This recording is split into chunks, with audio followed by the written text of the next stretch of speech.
शीरुषं देवम् विश्वं नारायणं देवमक्षरं परमं पदम् विश्वतः परमां नित्यं विश्वं नारायणगुं हरिम् विश्वमेवेदं पुरुषस्तद्विश्वमुपजीवति पतिं विश्वस्यात्मेश्वरं शाश्वतं शिवमच्युतं नारायणं महाज्ञेयं विश्वात्मानं परायणम्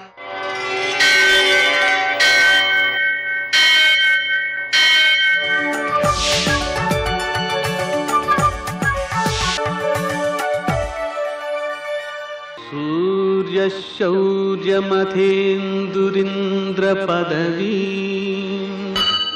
सन्मङ्गलं मङ्गलम् आपदामपहर्तारं दातारं सर्वसंपदां लोकाभिरामं శ్రీరామం మోక్షదంతం నమామ్యహం.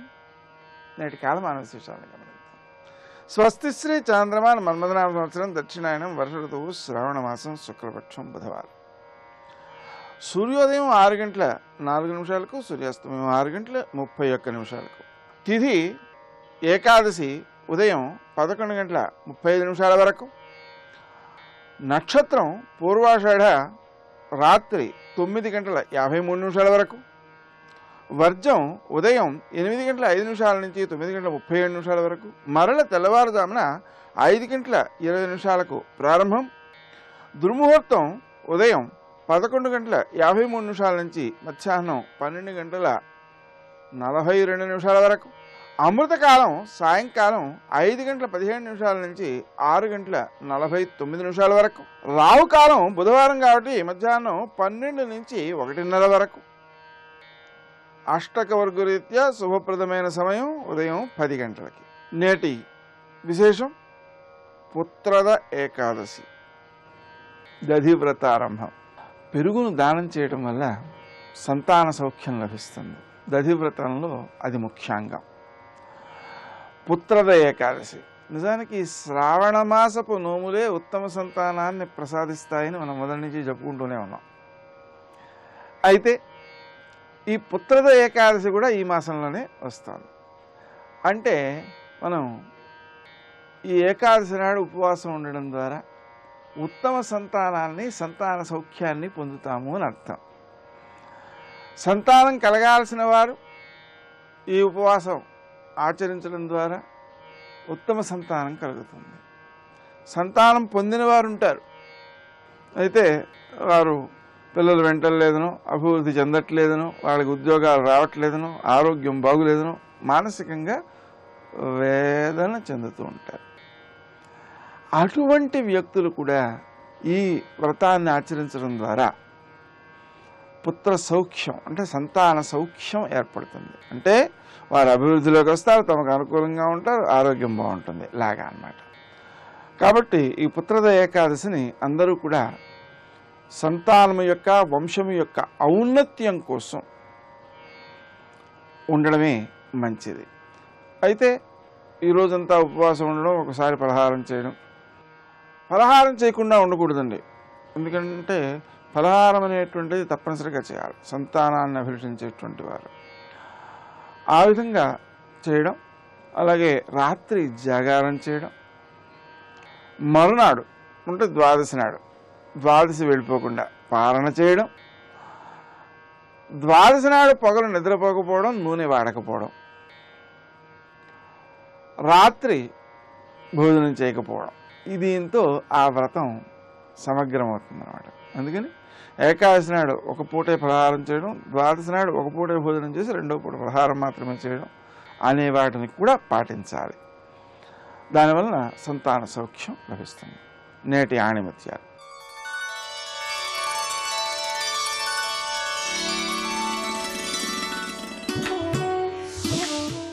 మనస్సును అదుపులో ఉంచకపోతే అది నీ లక్ష్యాలను మరింత దూరం చేస్తుంది.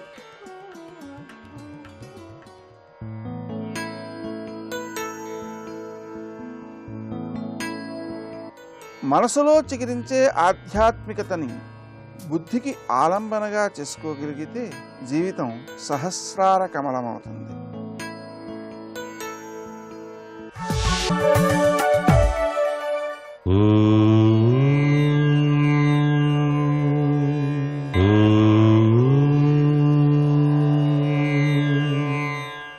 నమో నారాయణాయ.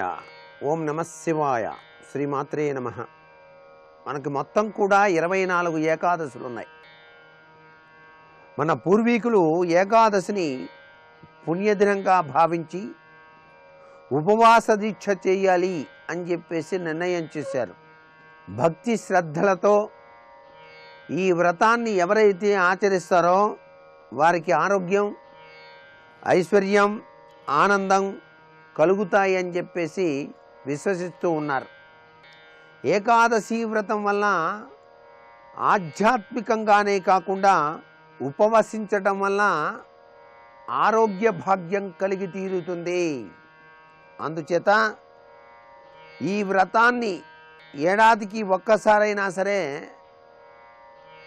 ఆచరించినట్లయితే చాలా చక్కటి సత్ఫలితాన్ని పొందుతారు అని కూడా శాస్త్రం. ఈ యొక్క 12 ఏకాదశుల యందు కూడా ఉపవసించినట్లయితే ఫలితం దక్కుతుంది. పూజ సమయంలో తీసుకునేటువంటి ఆచమనం తప్ప ఆ రోజు జలపానం కూడా చేయరాదు అని చెప్పేసి శాస్త్రం. మరుసటి రోజు బ్రాహ్మణోత్తములను సత్కరించి భోజనం పెట్టి దానం గనక ఇచ్చినట్లయితే విశేషవంతమైనటువంటి ఫలితం కూడా దక్కుతుంది. అందుచేత ఈ యొక్క ఏకాదశి పర్వదినాలలో అత్యంత విశిష్టవంతమైనది తాంబూల దానం అన్నారు. బ్రాహ్మణోత్తమునికి తాంబూల దానం ఇవ్వటం చాలా మంచిది. దక్షిణ సహిత తాంబూల దానం ఇవ్వాలి. విష్ణు భగవానికి సంబంధించినటువంటి అష్టోత్తర నామావళి, శతసహస్ర నామావళి, విష్ణు సహస్రనామ పారాయణ, భాగవత శ్లోకాలు పఠించినట్లయితే మనసంతా కూడాను సర్వం విష్ణుమయం జగత్ అనేటువంటి తత్వచింతనతో కనుక వ్యవహరించినట్లయితే చక్కటి ఆరోగ్య, ఐశ్వర్య, సుఖప్రదమైనటువంటి జీవితాన్ని ప్రతి ఒక్కరూ కూడాను సాధించడానికి ఆస్కారం ఎంతగానో ఉంటుంది సుమా అని చెప్పేసి మనకు ఏకాదశి ఉపవాస వ్రతంలో దాగిన పరమార్థ లక్షణాన్ని గురించి సనాతన సంస్కృతి సంప్రదాయ రీత్యా మన ఋషులు మనకు తెలిపినటువంటి విధి విధానాన్ని ఆచరించి తరిద్దామా మరి. సర్వే జనా సుఖినో భవంతు.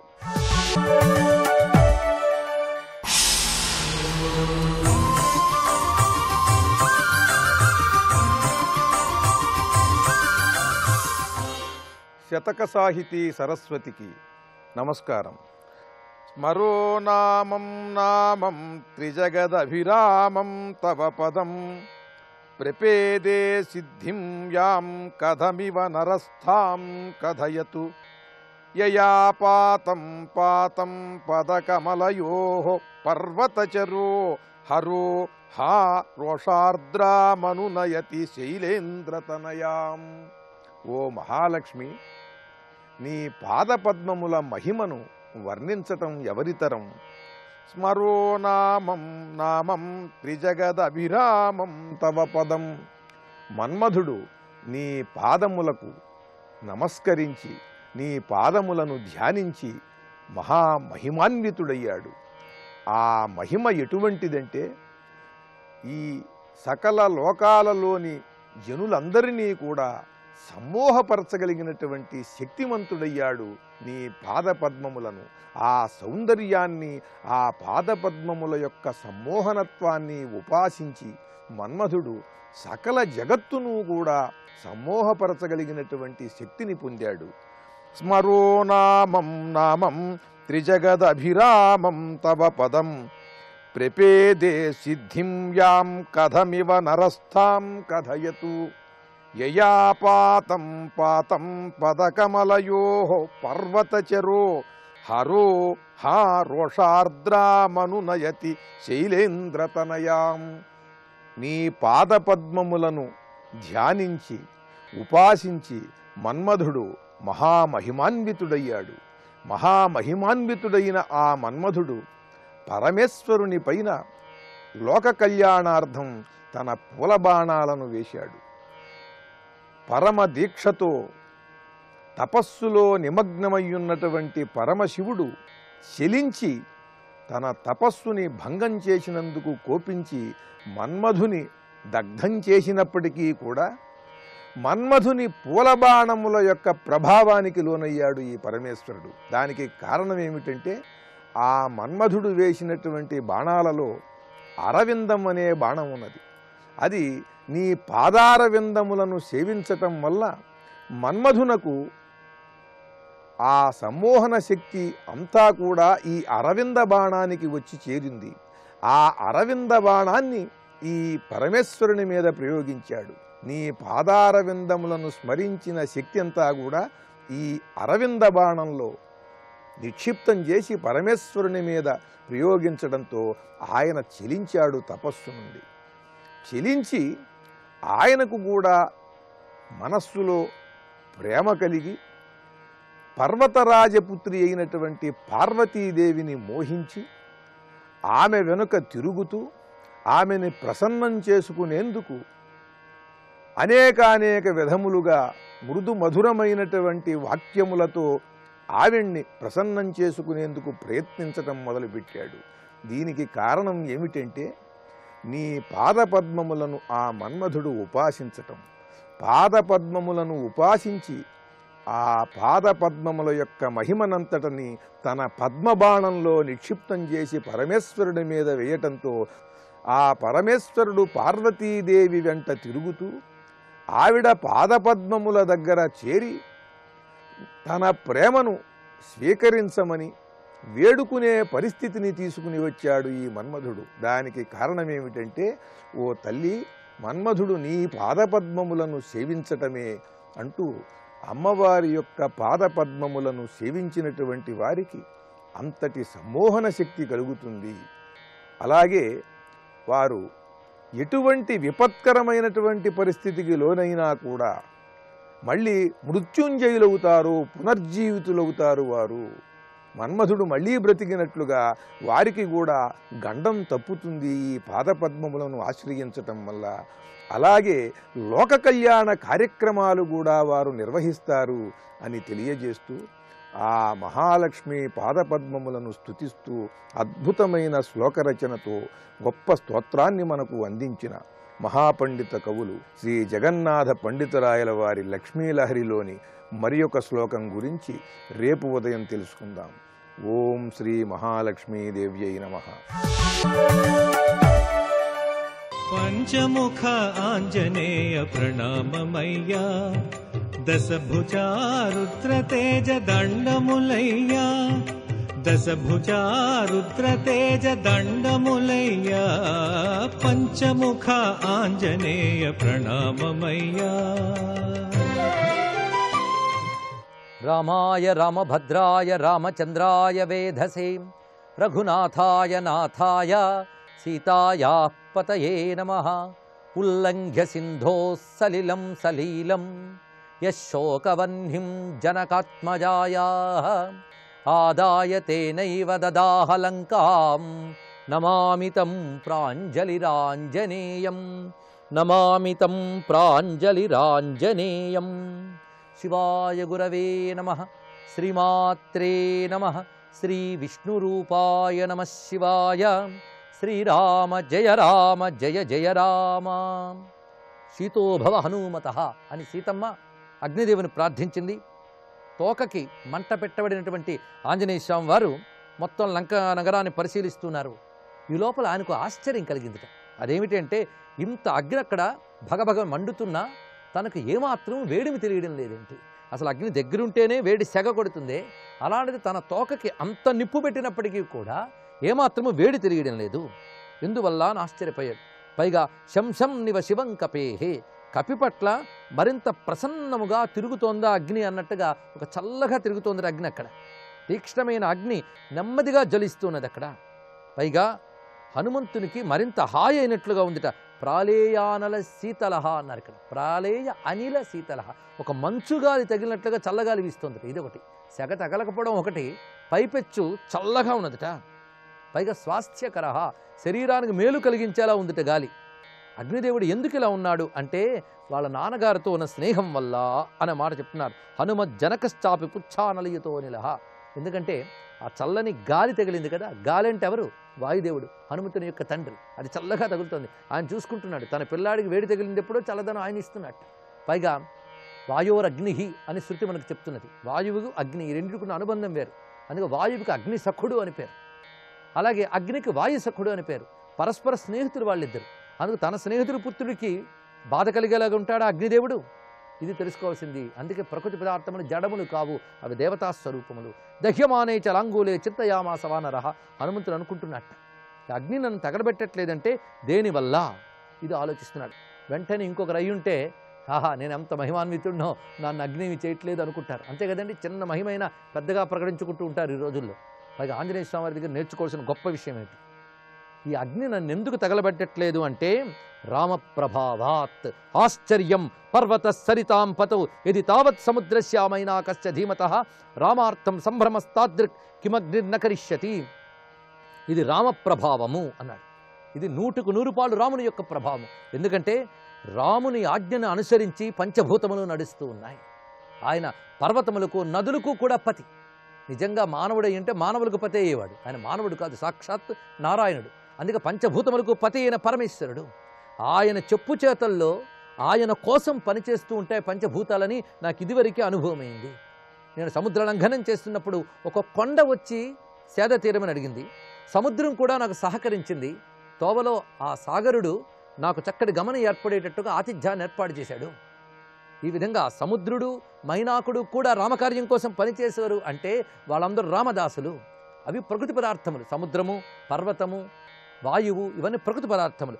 అవి కూడా రామార్థం సంభ్రమస్తాదృక్కిమగ్నిర్న కరిష్యతి.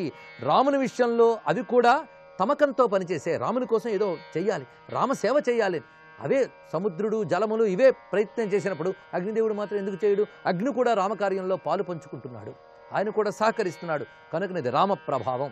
ఇక్కడ ఒక మంత్ర విశేషం ఉంది, దాన్ని మనం తెలుసుకోవాలి. శ్రీరామ రక్ష సర్వ జగద్రక్ష అని ఒక మాట.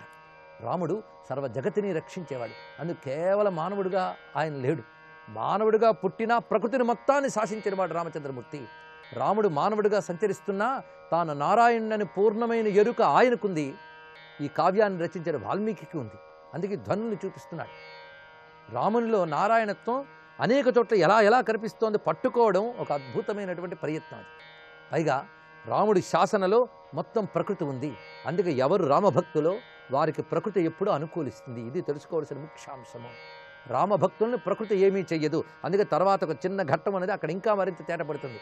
అందుకే ఈ లంకా దహన ఘట్టం చాలా అద్భుతమైనటువంటి పారాయణ ఘట్టంగా చెప్తూ ఉంటారు. పైగా హనుమంతుడు లంకని తప్పింపజేసినటువంటి ఈ ఘట్టం వింటే మనలో తాపత్రయాలు పోతాయిట. అందుకే ధనుర్మాస పుణ్యవేళ తాపత్రయ నాశకమైనటువంటి ఈ దివ్య ఘట్టాన్ని వింటూ ఇందులో రామప్రభావ స్మరణ చేస్తూ ఉన్నాం. అందుకే శ్రీరామ రక్ష సర్వ జగద్రక్ష అనే మాట వచ్చింది. రాముని నమ్మిన వారికి సర్వ జగతిలోని రక్షణ లభిస్తుంది, రక్షిస్తాన్న మాట ఇచ్చాడు. సకృదేవ ప్రపన్నాయ తవాస్మిత యాచతే అభయం సర్వభూతేభ్యో దదామ్యేతద్వ్రతం మమ. ఒక్కసారి శరణాగతుడై నీవే నా దిక్కు, నేను నీ వాడను అని శరణు వేడితే వాడిని నేను రక్షిస్తాను, ఎవరినైనా రక్షిస్తాను, దేని నుండైనా రక్షిస్తానన్నాడు. ఈ మాట మామూలు వాడు అనలేడండి. దేని నుండైనా రక్షించగలనని అనగలడా? ప్రకృతి ఉత్పాతాలు, మనకు తెలియనటువంటి అనేక భయాలు, వీటన్నిటి నుంచి రక్షించగలిగే శక్తి ఎవరికి ఉంటుంది? ఒక్క పరమేశ్వర స్వరూపమైన రామచంద్రమూర్తికే ఉంటుంది. అందుకే శ్రీరామ రక్ష అనే మాట. రాముడంటేనే రక్షక అవతారం, రామావతారం సంపూర్ణ రక్షణ. అందుకే రామస్మరణ చేస్తే చాలు మనకు రక్ష లభిస్తూ ఉంటుంది. ఇక్కడ హనుమంతుడు అంటున్నాడు రామ ప్రభావం ఇంత గొప్పది. అయితే రామ ప్రభావం విషయాన్ని ఇక్కడ హనుమంతుడు ఇలా తేటగా చెప్తే అధ్యాత్మ రామాయణంలో మరొక అందంగా చెప్పారు.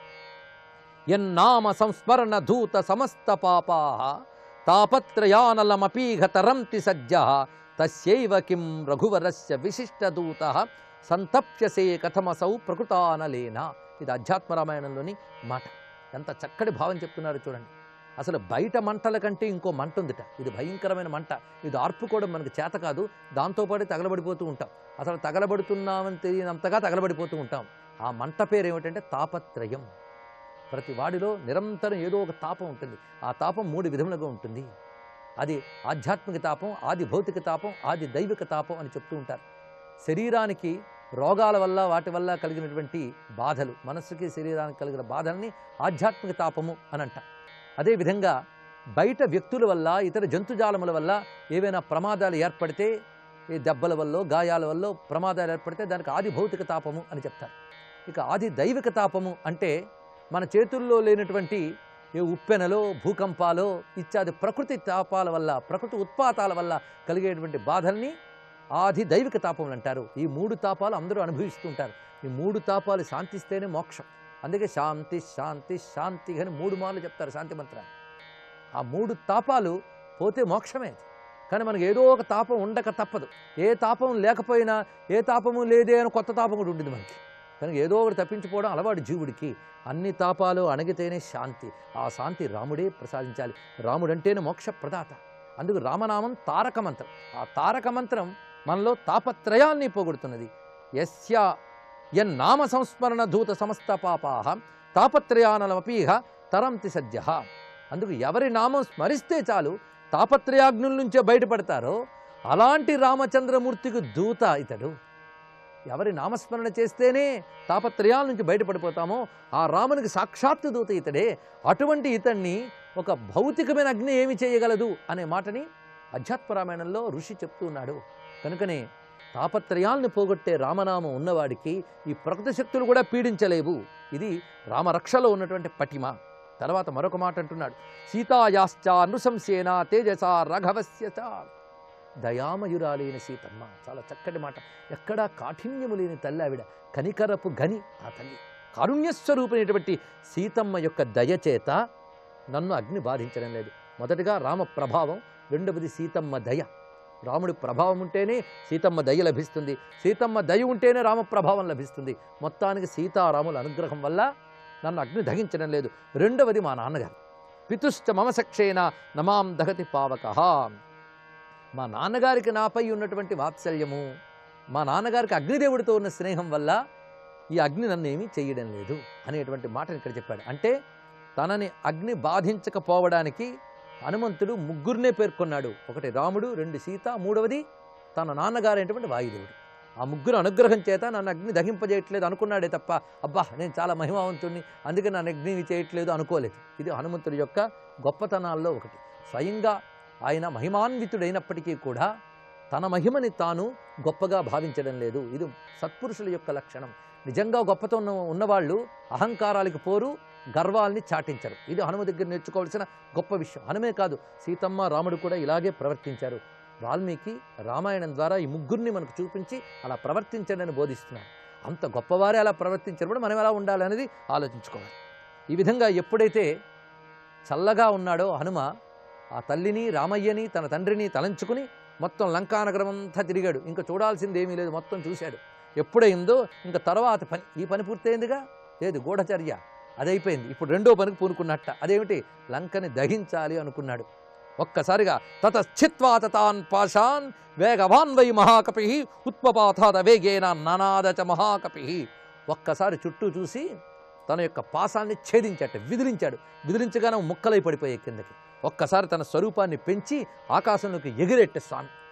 ఎగిరి అక్కడ మొత్తానికి లంకానగరానికి ప్రధాన ద్వారంగా ఉన్నటువంటి ముఖద్వారం ఉన్నది. లంకానగర ముఖద్వారం, గేట్వే అంటాం కదా, ఆ గేట్వే లాంటి పెద్ద ద్వారం ఉన్నది. అది ఎంతో విస్తారమైనటువంటిది. దాని మీదకి ఎగిరి నిలబడ్డట. అక్కడ నిలబడి తన శరీరాన్ని పెంచాడు. ఆ పెంచినటువంటి వీరాంజనేయ మూర్తిని ఇక్కడ మనం దర్శిస్తున్నాం. సభూత్వా శైల సంకాసః క్షణేన పునరాత్మవాన్. అసహాయ సూర్యుడైన ఆంజనేయ స్వామి క్షణకాలంలో మహాపర్వతం వలె మారి అక్కడ ఉన్నటువంటి ఒక గుదియని తీసేట. ఇనప గుది ఉంది ఆ తోరణం మీద. గుదియ అంటే గుదిబండ అని మనం చెప్తాం. ఒక బలీయమైనటువంటి ఇనప ఆయుధం అది తీసేట. దాని మించి వీక్షమానశ్చ దృశ్యే పరిఘం తోరణాశ్రితం. దాన్ని తీసి ఒక్కసారి తన చుట్టూ ఉన్నటువంటి రాక్షసుల వైపు జలిపించట. అది తగలగానే అనేక మంది రాక్షసులు, అక్కడ ఉన్నటువంటి వారందరూ మరణించారు. ద్వారరక్షకులైన రాక్షసులందరూ మరణించారు. ఒక్కసారి తోకడు చుట్టూ తిప్పాడు. ఆ తిప్పినప్పుడు ఆ తాకకున్న అగ్నిజ్వాలంతో ఆయన చుట్టూ గుండ్రంగా రాయబడిందిట. ఇప్పుడు ఎలా ఉన్నదంటే అగ్నిమండలంలో నిలబడ్డట్టుగా ఉన్నట్ట ఆంజనేయ స్వామి వారు. ఈ అగ్ని అవతల వాళ్ళని బాధిస్తోంది తప్ప ఆయన మాత్రం ప్రసన్నంగానే ఉన్నాడు. చల్లగా ఉంది అగ్ని ఆయన. ఈ మొత్తంగా చుట్టూ అగ్నిమండలం మధ్య ఆయన ఎలా ఉన్నాడంటే, నటరాజ విగ్రహంలో చుట్టూ ఒక జ్వాలామయమైన ఆర్చ్ ఉంటుంది, అలాగా ఇది చుట్టూ ఉండగా ఆ మధ్యలో ఉన్నటువంటి రుద్రుని వలె ప్రకాశిస్తున్నాడు. పైగా సూర్యమండలం నేల మీద దిగిందా అన్నట్టుందిట. ఆ తోకతో చుట్టినటువంటి అగ్నిజ్వాల వలయం సూర్యమండలంలా ఉంటే మధ్యలో ప్రకాశస్వరూపుడైన ఆంజనేయుడు సూర్యమండల మధ్యస్థుడైన పరమాత్మ వలె శోభిల్లుతూ ఉన్నాడు. ప్రదీప్త లాంగూల కృతార్చిమాలి ప్రకాశితాదిత్య ఇవార్చిమాలి. అటువంటి ఆంజనేయ స్వామి ప్రతాప ప్రసన్న స్వరూపానికి నమస్కరిస్తూ సర్వం శ్రీ సీతారామచంద్ర చరణారవిందార్పణమస్తు. జై వీర హనుమాన్.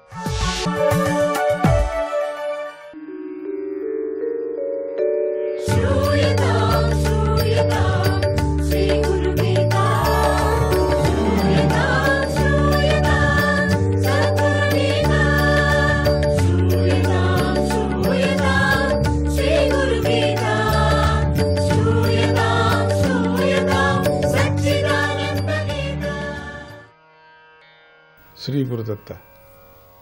మహారాష్ట్ర సంత ఏకనాథ్ గురించి తెలియని వారు ఉండరు అని చెప్పుకున్నాం కదా. పూర్వ సంస్కారం వల్ల ఈతటికి కూడా చిన్నతనంలోనే బ్రహ్మ విద్య తెలుసుకోవాలనే కోరిక కలిగింది. వెళ్ళి గురువుగారిని ఆశ్రయించాడు. ఉన్నట్టుండి అనిపించింది ఆయనకి, నేను బ్రహ్మ విద్య తెలుసుకోవాలని. ఆయన ఆ శిష్యుడికి ఉపదేశం చేస్తానని కానీ చేయనని కానీ ఏదీ చెప్పలేదు. తన దగ్గరే ఉండి ఇంటి పనులన్నీ చూస్తూ జమా ఖర్చులను వ్రాస్తూ ఉండమని చెప్పారు. సంబంధమే లేదు, వచ్చింది జ్ఞానానికి. లెక్కలు రాయమని చెప్పారు. ఇల్లంతా ఊడసమన్నారు. 2 పనులు చేయను అన్నారు. ఏకనాథ్ చాలా శ్రద్ధగా, వేరే ఆలోచన లేకోకుండా గురువు తనకు అప్పచెప్పిన పనులన్నీ నిర్వహిస్తున్నాడు. అలా కొన్నేళ్లు గడిచిపోయాయి. అయినా విసుగు లేకోకుండా చేస్తూనే ఉన్నాడు గురువుగారు చెప్పినటువంటి. ఒకరోజు ఏకనాథ్ ఎప్పటిలాగే లెక్కలు చూస్తుండగా వాటిల్లో కొంచెం తేడా కనిపించింది. ఖర్చు చేసిన మొత్తానికి మిగిలిన నగదు మొత్తానికి లెక్క సరిపోవటం లేదు. ఏంటి ఇట్లా ఉంది? ఎప్పుడు బాగా వచ్చేది, ఈరోజు మాత్రం ఎందుకో టాలీ కావటం లేదే. మొదటి నుండి మళ్ళీ సరిచూసుకుంటూ వచ్చాడు. అలా చాలాసార్లు చూశాడు. ఎన్నిసార్లు చూసినా తేడా ఎక్కడుందో తెలియటం లేదు. ఏకనాథుకు మనశ్శాంతి లేకుండా పోయింది. ఇదేంటిది లెక్క తేలటం లేదే అని నిద్రాహారాలు మాని రాత్రంతా ఆ తప్పు కోసం వెతుకుతూనే ఉన్నాడు. ఎక్కడ నేను తప్పు చేశా, ఎంచటంలో ఎక్కడ తప్పు చేశా అని. సుమారు 8 గంటల పాటు అలా ఏకాగ్ర చిత్తంతో పరిశీలించగా తప్పెక్కడుందో దొరికింది. వెంటనే సంతోషంతో అరుస్తూ ఎగిరి గంతులేశాడు. అప్పటికే తెల్లవారుజాము అవటంతో గురువుగారు నిద్రలేచి కూర్చొని ఉన్నారు.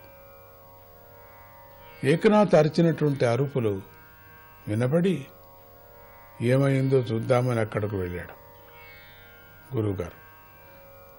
అయితే గురువుగారు వచ్చి నుంచున్నది కూడా గమనించే స్థితిలో లేడు ఇప్పుడు. ఆనందంతో చిందులేస్తూనే ఉన్నాడు ఏకనాథుడు. అతడు మామూలు స్థితికి వచ్చేదాకా ఆగి, అంత ఆనందానికి కారణమేమిటని గురువుగారు అడిగి, ఎందుక ఎగురుతున్నావు, నీకు ఇంత ఆనందం ఎక్కడి నుంచి వచ్చింది అని అడిగాడు గురువుగారు. అప్పుడు ఏకనాథు ఆయన్ని క్షమించమని అడిగి, స్వామి క్షమించండి గురువుగారు, మీరు వచ్చింది చూడలేదు, జరిగిందంతా చెప్పాడు. నాకు లెక్కలు తేడా వచ్చింది, నేను ఏకాగ్రతగా చూశాను, అందుకని నాకు తేలింది కాబట్టి సంతోషపడ్డాను. లెక్కల్లో ఏ విధంగా పొరపాటు జరిగిందో ఆ చిక్కు విడతీయటానికి రాత్రంతా తానెలా కృషి చేశాడో చెప్పాడు. గురువుగారు వెంటనే పరమానందంతో, నాయనా నీకు బ్రహ్మ విద్య సాధనకు కావలసిన పరిపూర్ణ స్థితి వచ్చింది. ఏ పనైనా ఏకాగ్ర చిత్తంతో నిన్ను నువ్వే సమర్పించుకునే విధంగా చేయగలవని నిరూపించావు నువ్వు. ఏ ఏకాగ్రత, పట్టుదల, అంకిత భావాన్ని నువ్వు లెక్కల పుస్తకాలపై చూపించావో అవే భావాల్ని భగవంతుడి మీద చూపించు. నువ్వు త్వరలోనే దైవత్వాన్ని సాధిస్తావు అని అతడికి అప్పుడే బ్రహ్మ విద్యను బోధించాడు. స్వల్పకాలంలోనే గురు అనుగ్రహంతో ఏకనాథు గొప్ప సాధువుగా మారి పూర్ణత్వాన్ని పొందాడు. సాక్షాత్తు పాండురంగడే ఏకనాథ్ మీద ప్రీతితో శిష్యుడి రూపంలో ఆయన ఇంట్లో సేవలు చేశాడు. అంత పెద్ద గొప్ప ఏకనాథుడయ్యాడు. ఏకాగ్రత చిత్తంతో పరమాత్ముని భజించాడు కాబట్టి, పరమాత్మలో లీనమయ్యాడు కాబట్టి బ్రహ్మ విద్య ప్రాప్తి కాక పరమాత్ముడే వాడి ఇంట్లో సేవ చేసేవాడు. కనుక జ్ఞానం కావాలనుకునే వాళ్ళు గురుసేవ ద్వారా మొదట ఆ అర్హత సంపాదించుకోవాలి. దానివల్ల మనస్సు శుద్ధమై క్రమంగా శ్రద్ధ, ఏకాగ్రత, అంకిత భావం సిద్ధిస్తాయి. ఏకాగ్రత, అంకిత భావం సిద్ధిస్తాయి. అప్పుడు గురువు చేసిన ఉపదేశం స్థిరంగా నిలుస్తుంది. జై గురుదత్త.